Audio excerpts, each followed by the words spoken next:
Hey guys, and welcome back. On this episode, we're going to get going on the front airbag suspension on Bluetooth, and I'm going to show you how I do it. So I'm starting to tear this down in my spare time and in between time, just because I got to get all of that out of the way. This is a 1970 C10. It's a 3/4 ton. It's got the 8-lug front and rear, and I want to keep that.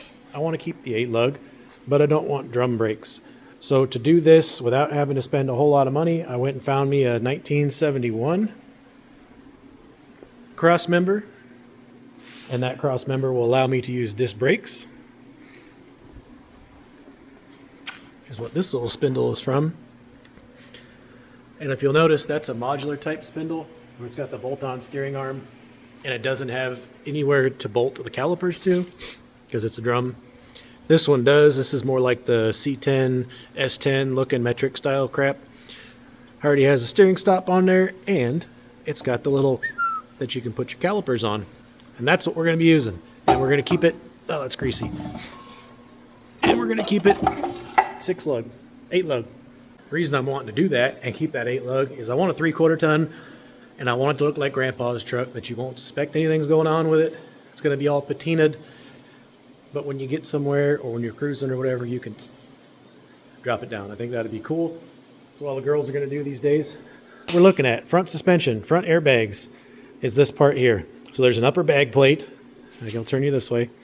There's an upper bag plate. There's your bag. And then most of these kits come with what they call a cup, a lower cup on the bottom. It just basically sits in the little pocket where your coil spring sits. So that positively indexes, if I can get this going with one hand here, positively indexes in that spot, and then it moves up and down. So when you're aired up, this thing's ridiculous high. When you're aired out, that's about as low as you can go. So if you look at that and you really think about it, that's like a little bit more than what a drop spring would be, right? Because you'd have this much filled. Anyways, if your upper control arm is here, spindle's here, that's not a lot of downward travel. Now, if you could take this cup out of the way,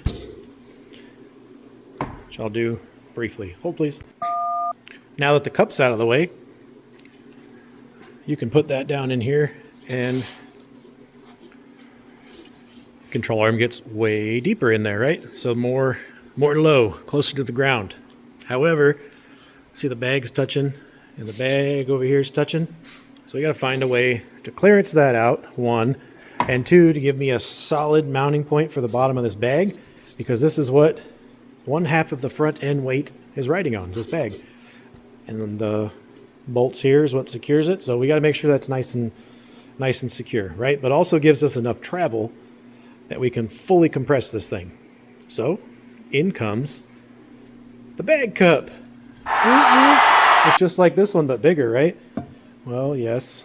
But instead of going this way, it goes this way. And I'll install that briefly. Hold on. So now that we have this bag on here, or this cup on here, this will allow this thing to get all the way compressed. I don't have anything secured down, but I can probably get this without everything moving. Pretty close, almost all the way compressed, right?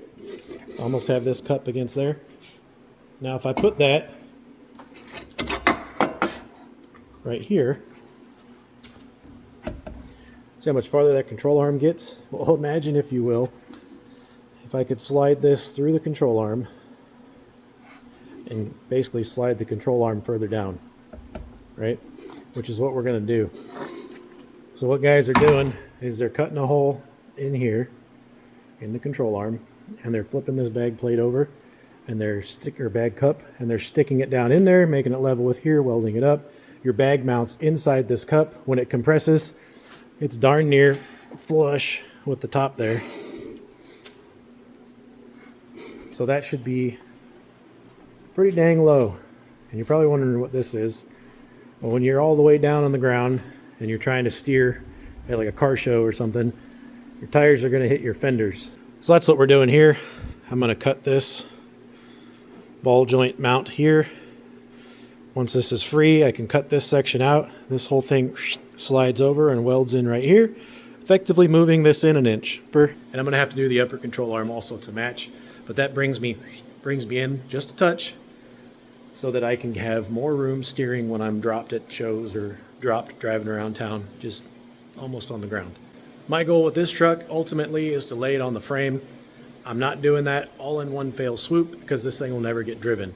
So what I'm going to do is, I have a video up already on doing the notch and the bags in the rear. Basically, I just put the bag on the trailing arm. It gets me almost laid out. I got maybe an inch or so before the frame hits the ground, but that's okay because we got more steps to go that'll make that layout. On the front, same thing. We're going to be doing just the bag cups. We're going to be using some drop spindles, and we're going to get it almost on the ground. What you're going to find is this thing's laid out. The lower control arm and the cross member is actually your lowest point. It sticks down, if you look, it sticks down below the frame. Get a really good shot of that angle. Oh, here you go. You see that the frame is right in here. Your lower control arm and cross member would be sitting on the ground. So basically we're going to get this thing low, and then we're going to come back through and we're going to make it lower. There's a couple other things that I got going on that I got planned for this. So I'm going to break these up into small little pieces that a guy can grab on and just do small steps. I built a few things, but most of my stuff's always on coilovers. This is my first airbag suspension, and I'm just going to blindly learn some stuff. So follow along. I'm probably doing what some of you guys do on your first try. And let's get this thing bagged. All right, so before we start modifying where the ball joint's going to mount, we got to make sure we get these brackets in here, or these cups in here, and they're located correctly. We've got a couple things going on here with this. You do have some movement inside the bag. This is slow. You also got your sway bar that mounts right here. So there's a little bit of wiggle room in that bracket, but I'm going to try to utilize the sway bar as much as I can, so that might end up scooting me this way. I also have a bolt that comes through for the lower shock mount, and I got to be able to get the nut on the end of that. So you know how things go. Left and right is going to be a little bit tight here. So I'm going to scoot this as far this way as I can. That should give me enough room. I may have to trim the back side of that sway bar a little bit. If you look, this guy sticks out like crazy. So I might be able to oblong that hole, shift that mount up a little bit. Maybe with a nicer bushing on there, it won't be doing all that junk, and just get it as close as I can. So I'm going to keep that in mind, that I'm going to be trying to work over here.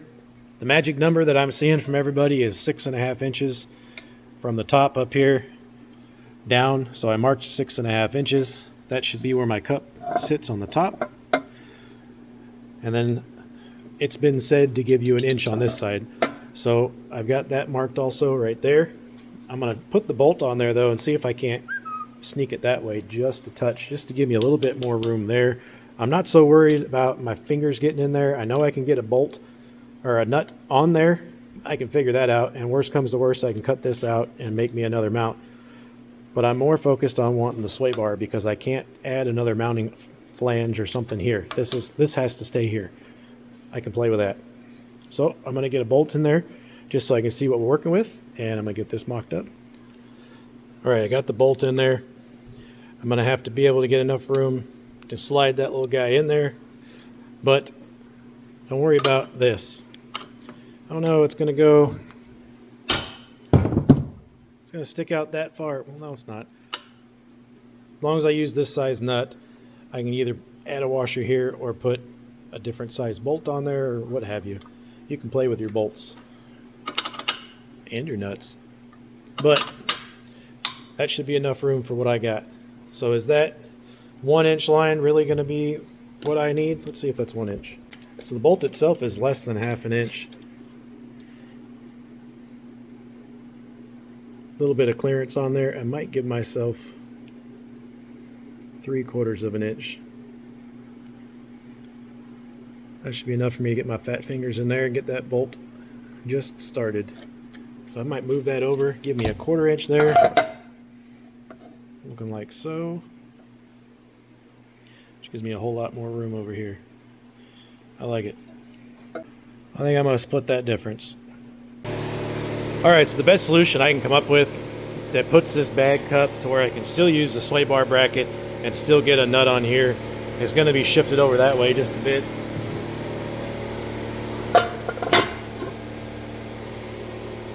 Still kept my measurement from the top.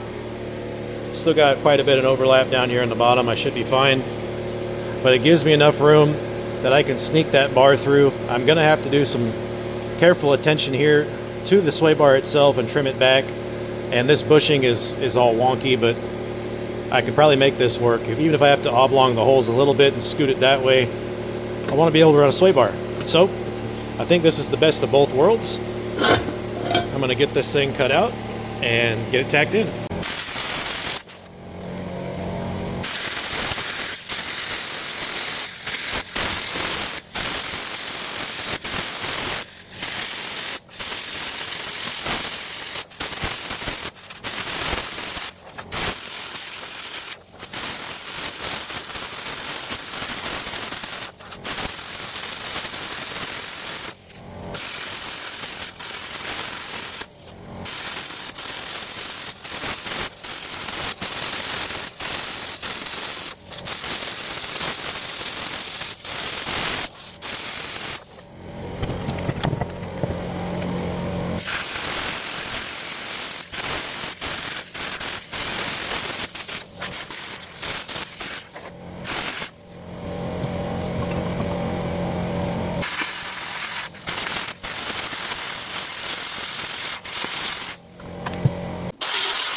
Got this fit in here and set down in. I'm going to leave a little bit of a lip around the top here just because I want something for this to grab onto. I'm going to have to probably make 2 passes on here just so I make some good penetration. But just sticking up here about a 1/16 of an inch all the way around, and I'm going to go ahead and tack this thing in.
Alright, got that welded in. Ooh, that's hot.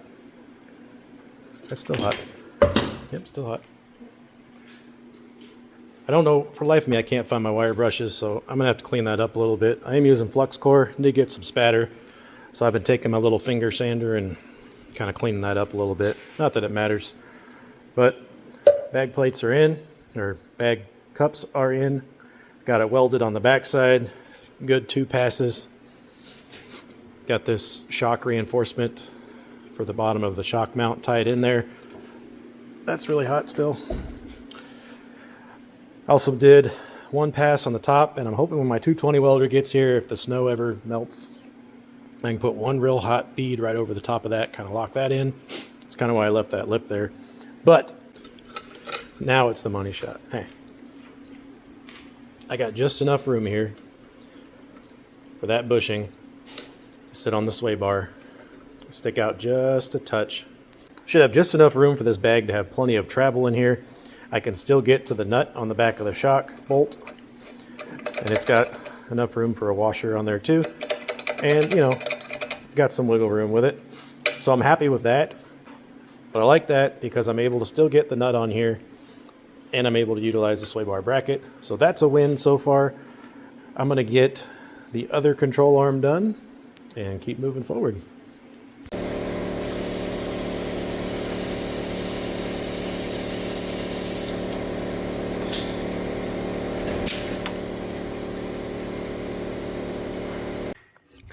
All right, well, I got the second one welded up. Nice and solid on there. Got it good and hot, got a good pass on the backside. Trimmed it down, got it nice and flush on the front, and got a good weld in on there and smoothed that out. So I'm gonna take this and flip this over. No, I'm not. So the next step we're gonna do is we're gonna cut this section here, this ball joint plate out. I'm probably just gonna make this in one cut, like this, to cut the large section out. Then I'll cut this little piece off and then slide this guy in there and tack it back up. All right, so I cut this out. Cut that little 1-inch section out. I drove that in there. And now I'm gonna start working on trying to blend these in. I don't need double layer in here, but I would like for this to kind of grab on that a little bit better. If you got drop spindles or things, you're already gonna run into issues with these lips here. So I'm gonna have to trim these and kind of contour those back a little bit back here, but I want to make sure that I've got a good wrap on this so it's not going to come out. So I cut the little overhang pieces off on either side. I need to straighten that one up a little bit, and then I'm just going to kind of pie cut out a little piece here and then hammer that on over on each side so that they kind of wrap around that a little better, and then I'll weld it all up. Ignore my super drippy runny paint. I just sprayed that on real quick and covered it real nice and thick. Got this thing all welded up, got these sides kind of blended in a little bit. There's a whole lot of meat on there in addition to what normally comes out and comes down into these rails, so it should be plenty to hold on to it. It's welded nice and thick on the back side, so it is going to be strong. It's going to hold way better than this booger welded stuff that they had on there from the factory. But this one is done. I got that one to do real quick, and then that's going to wrap up the control arms. So in the meantime, I've got this frame down on the frame, basically. It's sitting down on these little rolled in spots down here on either side.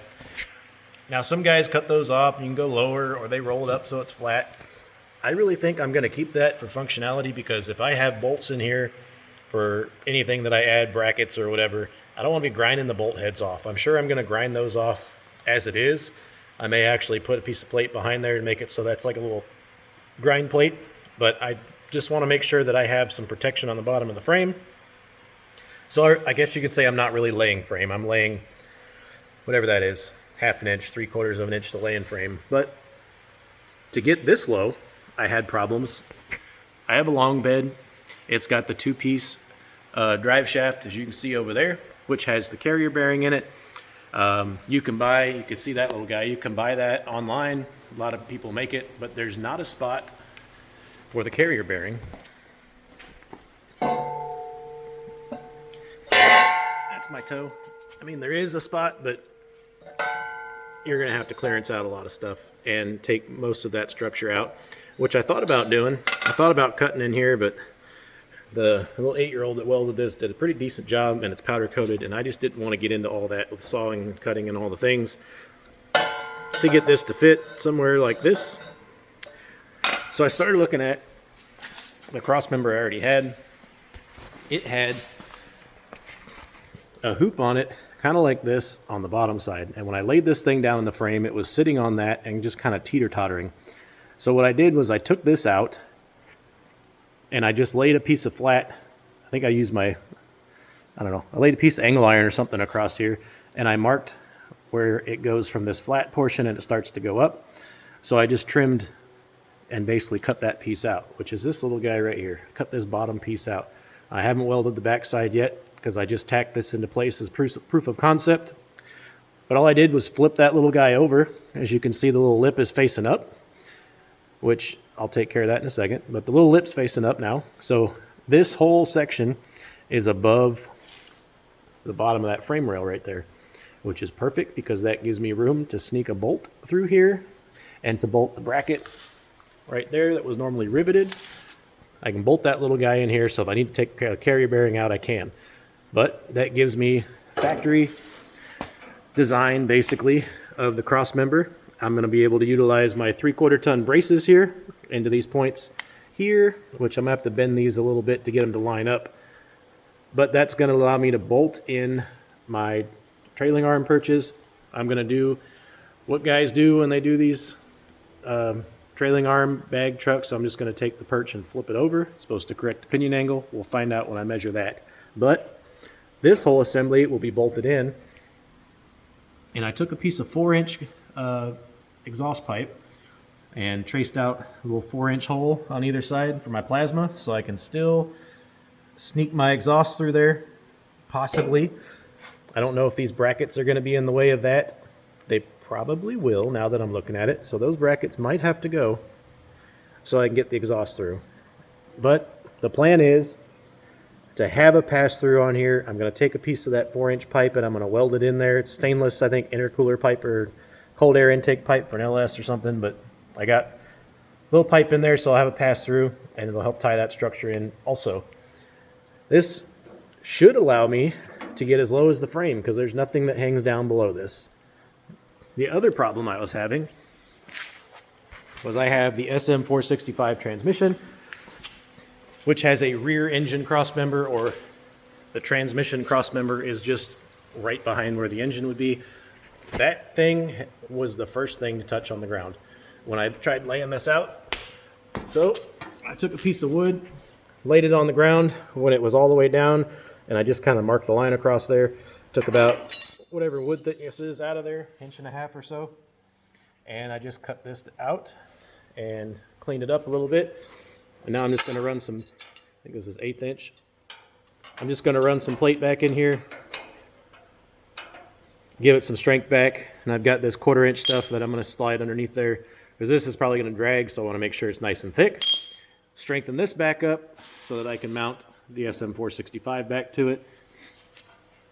And then I think besides that, we are on the ground. As far as the front suspension goes, I had to do these steps so that I get the frame to the ground so I could see where I'm at, so I know what the next steps are I needed to do. That cross member needed to happen. I planned to use this little eBay cross member, but that didn't work for my needs. If you have a one-piece drive shaft, that's probably going to work great for you. And then this SM465 cross member had to be modified also. But elephant in the room, that guy, that's going to be way too low. So if I have this stuck up underneath here, which I'll do that right now. So you can see I stuck this guy in here. It's all the way on the ground, just chilling there. But what that did was, if you look over here, it actually lifted me up about 1 inch off the ground. So having this cross member in here, it's going to hit, well, below that is going to be my lower control arm mount. So that's going to be another 1 inch or 1.5 inches that it's going to touch the lower control arm and to not let that frame sit back in the back. So we're going to have to pancake this cross member. I'm just going to take probably 1.5 inches out of this height just so I can drop it down and get the frame all the way on the ground. So we got a lot more fabrication to go, but we've got a lot of fabrication done. I'm not going to hang these control arms because the cross member's got to get done anyways. So we're going to save that for the next video. In that video, I'm probably going to cover the pancaking the cross member. I'm going to finish all my cross members all the way back. So we got a lot planned. So hang in there, keep watching, and we look forward to seeing you on the next one. Thanks for watching.